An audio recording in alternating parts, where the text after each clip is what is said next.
In this lesson, we'll study about the polymorphism. Poly means many and morph means shapes. So polymorphism means multiple methods or operators with same name but different behavior. One form of polymorphism is method overloading, where more than one methods have exactly the same name but different signature. For example, different number of input arguments. The signature we choose while calling the method will determine which one to call. Python doesn't support method overloading, so we'll not discuss about this. The second form of polymorphism can be the operator overloading, where one operator, for example plus, behave different in different cases. For example, plus applied on two integers behave differently than when it is applied on two string or two list variables. Then there can be method overriding, which is possible in class inheritance, something we haven't studied yet. So we'll discuss method overriding when we'll study about class inheritance. So this lesson is about operator overloading, where we can define the behavior of an operator, for example plus or minus, on the objects of our class. To start with, let's apply a plus operator on two integers as 2 plus 3, and you will see the result is 5. Now if we convert 2 and 3 to strings,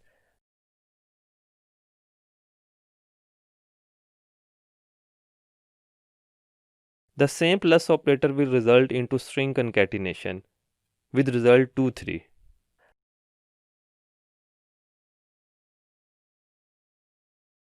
The same when applied onto lists with single values results into a bigger list with elements 2 and 3. This is polymorphic behavior of plus operator. Now what we want is to apply plus operator between two student objects as student1 plus student2.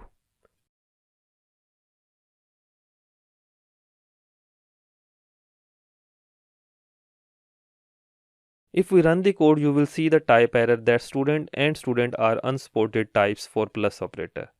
To add plus operator support for our class, we need to add a magic method. Here is our class where we made sections for different types of methods, and at the end we have section for magic methods.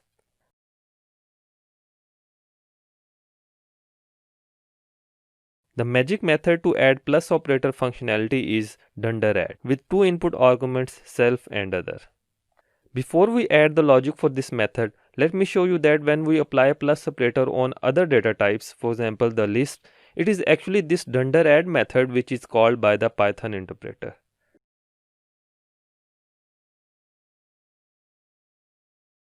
You will see the same output when dunderadd method is called on list objects as when plus operator was used. So Python interpreter basically looks for the dunderadd method inside the class whenever plus operator is applied. Let's first decide what we want to get when two students are added together, referred as self and other. For demonstration purpose, let's say we want to get the list of all subjects registered by either of the student. Registered subjects are saved in courses attribute of student as a list. So we can combine the two lists. But the result will have duplicates. So convert the result to set to remove duplicates. And then convert back to a list. Now let's run the same program again, and this time it didn't generate the error. Let's print the result of student1 plus student2.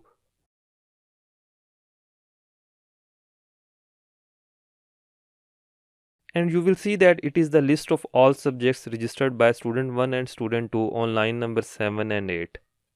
Project is added by default in every student's courses list. This demonstrates the use of special method dunderadd. But it will be good if we do something useful when two students are added together, rather than combining their courses. We had a method setGroupMember which sets a student as group member of another student. It will be good if we use plus operator for that, so that when plus operator is applied on two students, they should become group member of each other. So I'll copy the logic of setGroupMember and paste it inside dunderadd.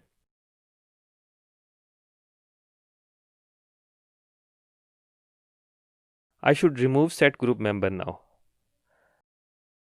Let's test it in main program.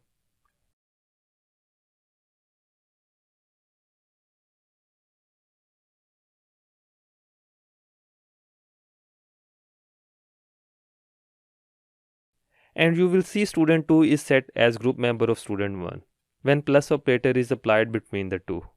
Of course, you can check the group member of student2 and it will be student1. Just like dunder add, we have dunder sub method to define the minus operator between two class objects.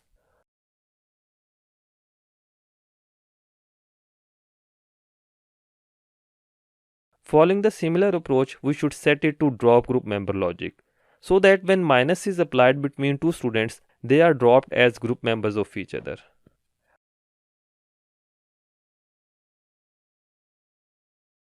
I will remove drop group member method.